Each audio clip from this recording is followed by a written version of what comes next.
It is easier to bleed than to sweat. Guys, it is the season finale of season 1 of City on a Hill. Stay tuned. You're tuned in to AfterBuzz TV, the ESPN of TV talk. Now, let the buzz begin.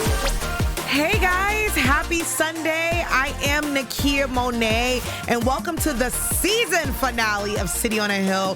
What an amazing, dramatic, I was hanging on the side of my chair. Season finale. Before we get into the season finale, we do have a special segment. I'm going to do like the top things to do in Boston because this is a Boston show. I'm also going to do my top 3 favorite moments of this whole season. And I have a little bit of news and gossip for you guys for City on a Hill. Let's get right into it. And also, if you guys are in the chat, feel free to chat me up. Let me know what you guys thought about the season finale. I know it was blowing my mind. I had no idea what was happening. It was so much drama and killings almost and ratting and all that good stuff and so much drama. So let's just get straight into it. Here we are, episode 10, and we start back. The Ryan brothers are still in custody because the Ryan brothers have been arrested for the armor truck heist that they pulled off, and also unfortunately killing Hank, who is one of our favorite. I know Coy wasn't a fan of him, but I was a fan of Hank. So we open up to Hank's funeral and everybody's celebrating the moment, but unfortunately, we lost someone who was beloved, and I know he didn't have a lot of words, but I did appreciate that. And also when we open up on this episode, Officer Hayes, who was working with the Ryan brothers, finally gets arrested. I know we were feeling it last week because Officer Hayes was a rat and he was working with this team and he pretended that he was kidnapped.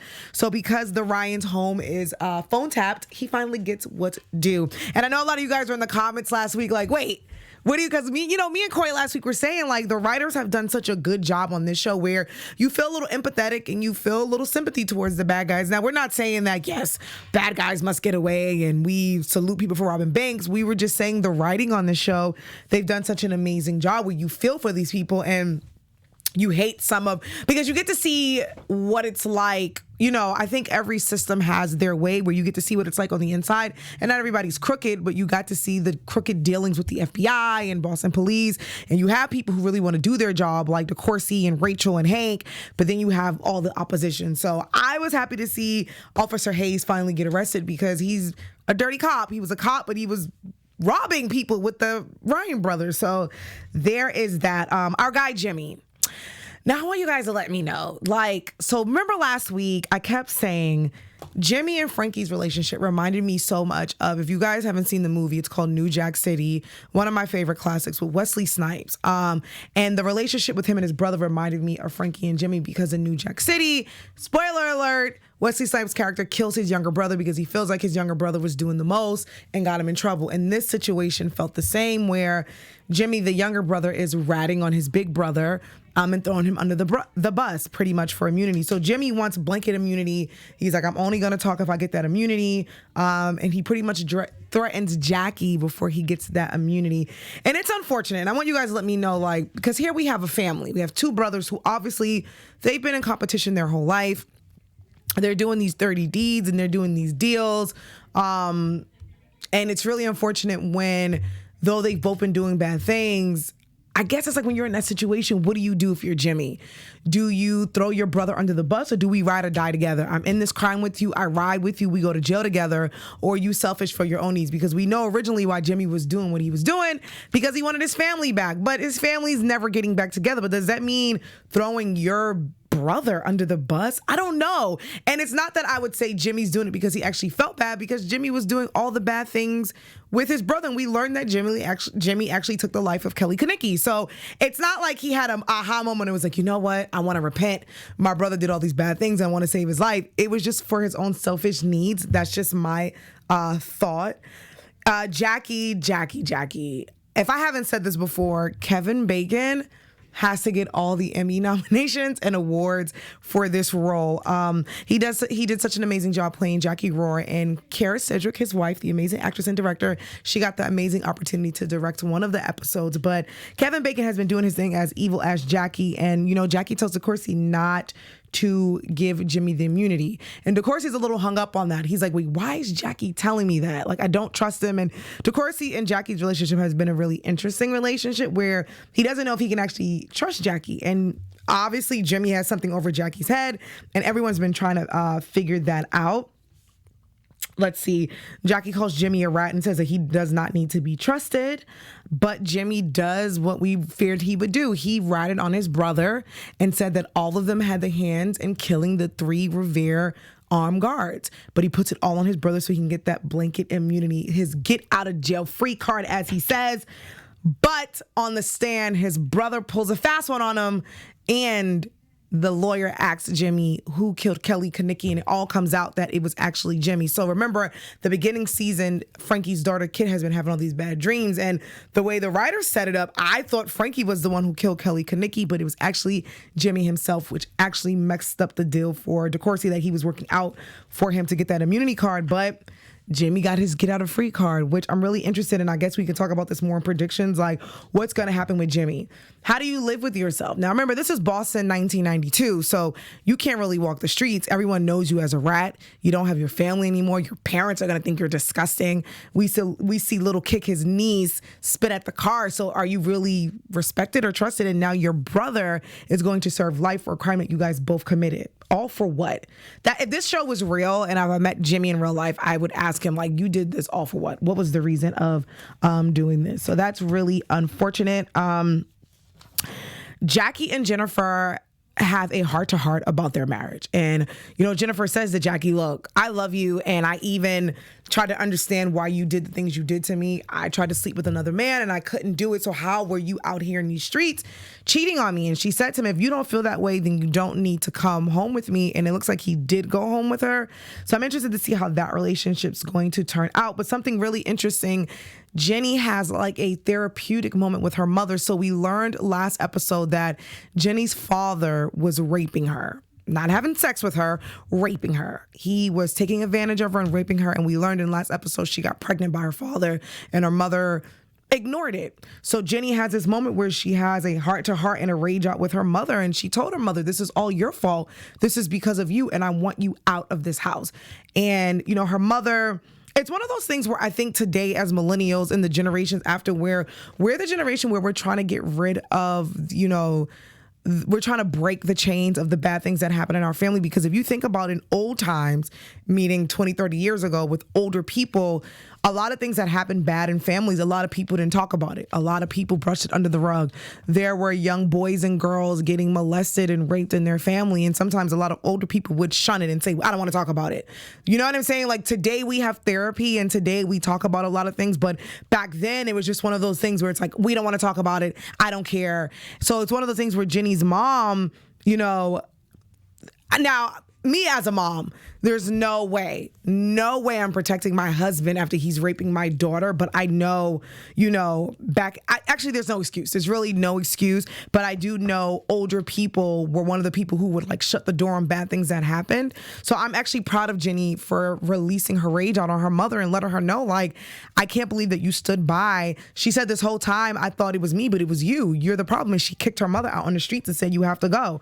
Because even in death, her mom was still protecting the dad with the planes and saying not to break them, but your daughter's coming to you and telling you that I've been raped by your husband, dad, and why you're protecting him. So I felt for Jenny. I got a little emotional. She's one of my favorite characters because she's been through hell and back. Her husband has been treating her like ish. Her mother talks down to her. Her daughter treated her horrible. And I just wanted to see Jenny finish school and become a teacher. So I hope good things for her. And we'll talk about that more. I don't want to give away my news and gossip, but if you guys know, you know. Unfortunately, Frankie Ryan, Jonathan Tucker, is one of my favorite characters. I love Jonathan Tucker as an actor. He is found guilty on all of the charges. He's found guilty of murder. He's found guilty of robbing and bank robbing, and he has to go to jail. And, Kathy thought it was a good idea to bring Kick to court to see what happened. And instead of Kathy taking responsibility, because Kelly Kanicki's wife approaches her too. And she's like, this whole time I've been crying to you. You guys have actually killed my husband. And she says, you need to take a good look in the mirror while her kids are watching. So Frankie is found guilty and he's going to jail. And of course, all at the hands of his brother. Listen, New Jack City, Wesley Snipes says to his brother, am I my brother's keeper? And he shoots his brother. And I feel like it's a New Jack City type of situation with Frankie and Jimmy. I would love to know what you guys think about that. Decourcey has had a really tough time this season. You know, Decourcey is like the underdog, but he's trying to do the right thing with all the crookedness that's going inside his office. And he feels like he's failed miserably with this case because though Frankie's found guilty, his one witness that had the blanket immunity admitted on stand that he killed this other body that they've been looking for. So it's been crazy. Decourcey thought he was going to get fired, but he didn't. They kept him. But something that's been really bothering Decourcey is the Jackie Rohr situation. Jackie Rohr is a crazy son of a bitch. I'll say it. And I think Decourcey has just been saying, like, do I trust him? Can I trust him? I can't trust him. And it looks like our girl Rachel approaches Decourcey and says that, look, I got this file on Jackie Rohr. If you still want to kick him while he's down, here is the file. And we have this end meeting where it's Jackie and it's Decourcey and they're having this conversation. And, you know, Jackie's smiling. Now, mind you, the night before, Sylvie is warning Jackie of why he left. He said, I had an informant that went bad, and he's trying to tell Jackie, bruh, you have to get up while you can, basically while almost being blown up in another car. It's like Jackie is living on the edge. But him and Decourcey have this talk at the end, and Decourcey says, look, because Jackie's like King Kong, can't speak after making all this noise, and Decourcey's like, oh, people haven't seen anything yet. I have something for your ass, and I have something. So he pretty much has something over Jackie's head, and so does Jimmy Ryan. So I find that very interesting. This was a really good season finale. I really enjoyed this show. I'm grateful that Ben Affleck and Matt Damon created this show. They're executive producers on this. I don't know if they created it, but they are the executive producers on the show. You guys know I grew up in Boston, so it's a really interesting show to go back and look at the crimes of the 90s.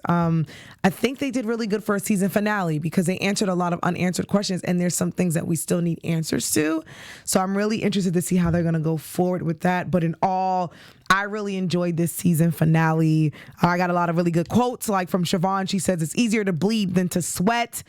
Decourcey says to Jackie Rohr, when did you stop giving a shit? And Jackie's like, I don't know. I actually stopped counting. But yeah, this was a really, really good episode, and I really enjoyed the season finale. If you guys are ever in the comments, please let me know what you guys think, but not too fast. If you guys are on YouTube, please make sure to give us a thumbs up. Make sure you leave us a comment, and I would say I would read it, but the season finale is over. But just let me know what you guys think about the season finale. Were you a fan of it? Did you hate it? Do you want them to come back for season 2 or to season 3? And if you're listening to iTunes on SoundCloud, make sure you guys give us 5 stars and please give us a review. We are really grateful for you guys because without you guys, we would not be here. So thank you so much for helping us be the ESPN of TV talk. Yes, that was a great season finale. Let's go into some of our special segments that we have. I will start with some news and gossip. AfterBuzz TV News. Bing, bing, bing. So the cat is out the bag. So each time I kept talking, I was trying not to say this without saying it. But if you haven't heard the good news, City on a Hill is coming back for season 2. Yes. Season 2, the announcement was made on Friday, so they are coming back. So as I'm talking, I kept trying to say, oh, I can't wait to see what it's like in season 2, or without trying to spoil the surprise for you guys. But we're coming back for season 2, so that's why I'm interested to see how they're going to start it off, because I think they did a really good job with having Decourcey and Jackie sit side by side across from each other, and Decourcey let him know, like, look, bruh, I'm coming for your ass in season 2. That's what I pretty much got. And now that we have Jimmy out in jail, I wonder what that's going to be like for him in season 2. So congratulations to City on a Hill for getting a season 2. I will be watching. Yes. It was a really, really good show. So I will be keeping tabs, and hopefully we'll come back for another season and do this review. Let's go into our next segment, the top things to do in Boston. Yes. So we've been doing these cool segments like top actors from Boston, top restaurants in Boston, top everything to do in Boston. So this one I'm going to do, since this is our last show, fall is coming up, and Boston is a really good time. A really good place to visit in the fall. Sorry, guys. I'm all over the place. Tongue twisted. And a lot of my friends always ask me, they're like, oh, I wonder what Boston's like. I'm like, you guys should go in the fall. September is really beautiful. October is beautiful. So I'm just going to tell you guys a few things to do in Boston if you ever visit. So you guys should visit the Freedom Trail, which will lead you to landmarks like the Paul Revere House and the Boston Common. If you guys don't know the Freedom Trail, a lot of the Underground Railroad went through Boston, so that is really cool, and that's all in the Boston Common. And in this episode, we got to see Jackie and Jennifer walk through the Boston Common, so that was pretty cool to see that. So make sure you visit the Boston Common in the fall time with all the beautiful trees blooming. Make sure you guys visit the Museum of Fine Art in Boston, one of my favorite museums. And if you are a Red Sox fan, of course, you got to go to Fenway Park. Duh. I'm a Yankees fan, but Fenway Park is still a pretty cool place. Boston Public Garden is really beautiful. And one of my favorites, because I grew up in Chelsea, right over the bridge, is Faneuil Hall Marketplace. I love, as we call it, Haymarket, with my Boston accent. I love Haymarket. I love Faneuil Hall. There's all the good stuff down there, and they have really good food. So if you are just visiting Boston, and there's really cool bars in the Faneuil Hall area as well. And actually South Boston, now I know South Boston historically was known not to be the place, especially if you are a color like myself, not to go into. But now South Boston is it's been really gentrified. And I was home not too long ago, and I got to go to these really cool bars and rooftop bars, so make sure you guys check it out. And also not downtown, but the Copley area, there's a lot of cool new bars in the observation deck in Boston, so make sure you check that out. Boston is flowing and glowing, so if you guys go, I recommend the fall time in Boston. And you never know, now that our show has been renewed for season 2, you might catch them filming in Boston, because they've been filming all over. They were in Roxbury, they were in the projects, they were in Revere Beach, which I love. So you might actually catch them, because I think I'm gonna go try to run up on them and see what they have going on. Okay, so here at AfterBuzz, we do this thing where we do our top threes at the end of every show. So I'm gonna give you my top 3 favorite moments of this season. So my number 1 moment is when Jackie Raw kills Clay Roach. I know it's tragic because he killed him, but it's my favorite moment because if you were watching episode 8, I believe, you guys were literally, like me, sitting on the edge of your seat because Clay Roach admits that he hurt Benny, Jackie's daughter, and Jackie reacts without thinking and he shoots Clay Roach. So I thought that was a pretty interesting scene. So it's one of my favorite moments. Another moment of mine, top 3, is all the nostalgia in Boston. Being a New York girl, but growing up in Boston, I got to hear the words like Chelsea. I've never heard Chelsea mentioned anyplace else. I got to see Revere Beach. I got to see Roxbury, which I love. I got to see a little bit of Dorchester. We got to see South Boston, Boston Common. So I love the nostalgia and I love all the geographical parts of Boston. And it just reminds me of home when I'm not home. So shout out to everybody from Boston, the 617, the 718. And my number 3 favorite moment of this show is the relationship between Decourcey and Jackie. Though it's one of the most screwed up relationships, it's like this weird brotherly relationship. Though they hate each other, but they respect each other very much. So I am very excited. Shout out to Kevin Bacon and everybody else of the show. I think they did such an amazing job. Aldous Hodge, he did an amazing job. He actually has a brand new movie coming out called Brian Banks, so make sure you guys check that out. Guys, that is it for me. I've been having such a good time on this ride with you guys on this show. I really love the show. It was unexpected. I didn't think I would, but I actually really enjoyed it, and I'm super excited for season 2. So make sure you guys slide in these comments and let me know what you're looking forward to. Let me know your predictions for season 2, and we will see you guys next season. I am Nakia Monet. You can follow me on all social media at Kiki Boom Boom, and I will see you guys in season 2. Bye. Our founder, Keven Undergaro, and me, Maria Menounos, would like to thank you for tuning in to AfterBuzz TV. Remember, we're not just the first, we're the biggest in the world, and we're the only destination for all your favorite TV shows. Whatever you crave, we've got it. So go to AfterBuzzTV.com and check out our lineup. Buzz you later.